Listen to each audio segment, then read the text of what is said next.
Ndichikuchingamidzai zvekare pano patsira re263 nguva ino yatasangana ndiye kukumbira vanyowani vasati vabaya pakanzi subscribe kuti vasubscribe vobva vatena on the notification bell. Kana uri mutsva uri munyowani uchangotanga kusvika pano patsira re263 kusubscribe mahari kutena on the notification bell.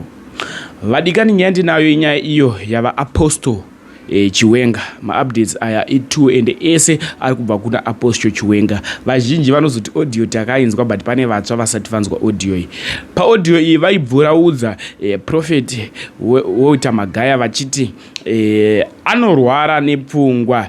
Takamutarisa even mufananidzo zvinoratidza kuti Prophet vedu ava vanorwara nepfungwa, ndo mutauro wavanga vachizviita.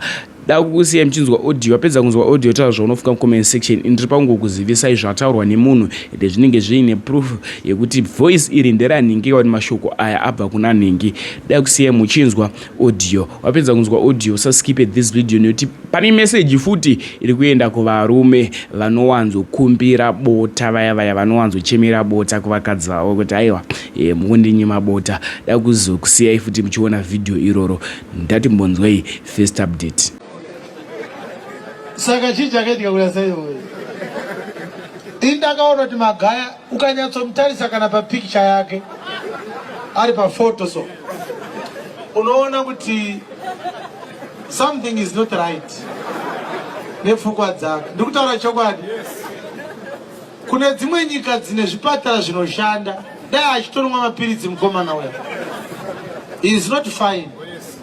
Even ukamutarisa so muri patozina kuti unoti pane imwe fuse yakatsva unozviona zvokuti vanhu vanotopenga vanhu vanoenda kuna Magaya. Magaya is not well upstairs.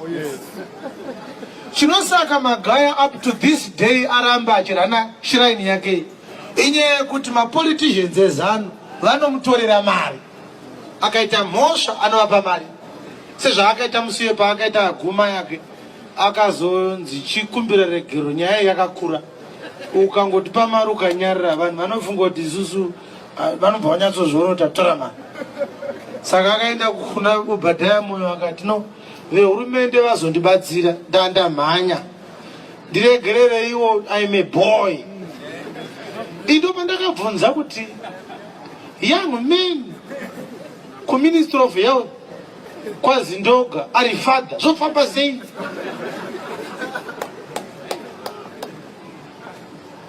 Asi right Magaya, izvezvizvi gadzira mushonga uone utengese zvaanga akuita izvi, uone kuti unopuwa here mukana wokumbira regero zvaakaita zvezvi. Haumbofa wakapuwa mukana iwe, vanokuvharira. Vakapiwa mari kuti vamuregere. Kamari kaakanzi abhadhare faini, nyaya yakaita iyeyo yaisingafanira kubhadharwa faini because of influence yaainayo munyika nevanhu vanomutenda, even vakadzungaira zvavo. Angadai atori kujeri izvezvi Magaya, chinhu saka akaregerwa akavapa mari. Ndo zvaanoita maskandal ese ainawo Magaya, imari iri kumuraramisa ende haimurwadze because haisi yake inomurwadza akaishata aimbomurwadza iye. Saka ndiyo disaster yatiinayo. Pedzesai vose vaduku navakuru vakamuteerera vachiti vese vaiteerera. Next update iyo iri kubva futi kuna apostle chiwenga vachitaura kuti iwe munhu wechirume kana wanyimwa chibva waramwa siyana nazvo. Ita kana 2 years usiri kumunyengerera kuti ndiri kuda bota, hanzi chibva ukosiyana nazvo. Bota harina basa ende ndiwe unenge uchipera simba panguva yachona yebota. Asi iye achikunyimanza anozosvika pakunoshedza vana tete nana gogo kuti uyai mutonge musha, musha wangu woparara. So vakadzi ndataure zvatofuka comment section kuti boy here, varume ndataure zvatofuka comment section kuti boy here. Inisadzirari ndafunga kusiyai, tinosangana zvekare manje so munguva inotevera. Zvanda kuita panapa ndakusiyai muchiona video. Much love. Bedroom wava muranda wemukadzi wako kusvikira pakuti ukati no kumukadzi wako akakunyima bonde unobva wati yes, kutozikanwa kunzi haagone kugara asina kupiwa chikafu chinopiwa vanhu mumba huru. kupfugamiswa nemukadzi uchidemba, mai vangu vakandibereka ndapota ndateterera uchikumbira bota iwewe kuita karombe.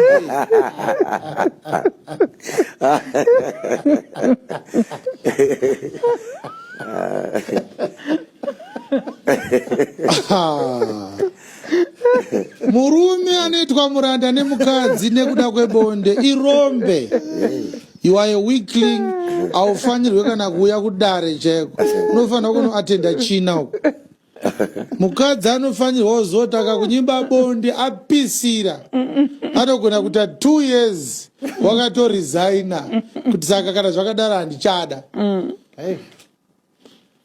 Zviya zvokunzi vakadzi vari kunyima varume bonde zviya zvinoitwa kana tichidhira nemasekondari aya ari kusevha 7 years. Varume chaivo vanotozikanwa kunzi ndikangoda kuita musarabedzi ndotozofa ndega ini nenzara. We want to raise strong men. Amen.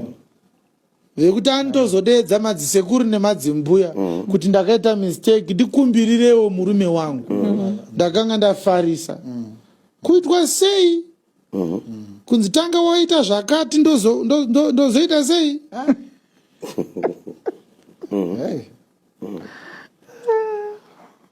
Bonde racho ndiwe futi unenge uchisanyuka kushanda.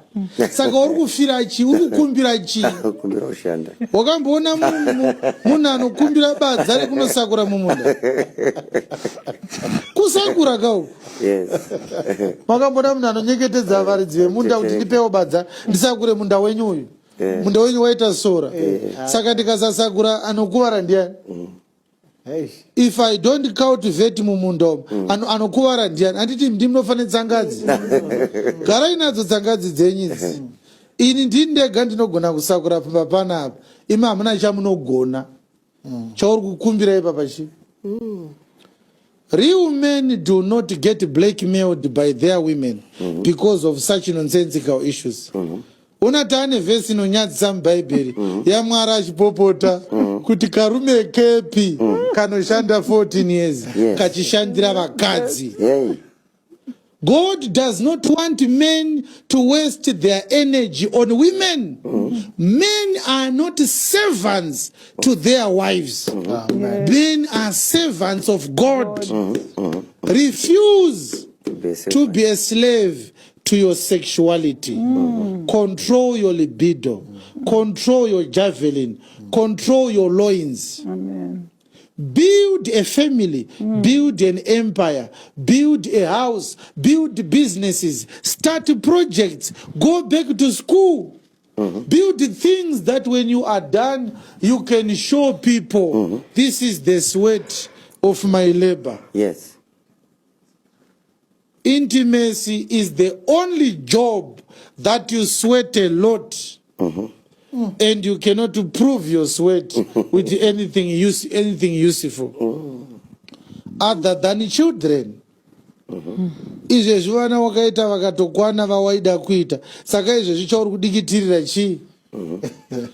Handiti wakaroora uchida kuita vana, waanavo vana. Zviri kunzi uye muri kupi? Ukaenda imomo kanososanyuka kanofondoka, uri kufondokerei? Hausisiri kuda vana. Dikita chu muviri wese wadikitira. Uda kufadza munhu wacho akuremekedze futi. Simba iro riri, imagine ndewangu wachikanya zvidhina. Panopera mwedzi ungadai kutopedza kuyakazve. Intimacy takes a lot from the body of a man. It has to mean something. You can't just do it to please a woman. Uri kufira chi?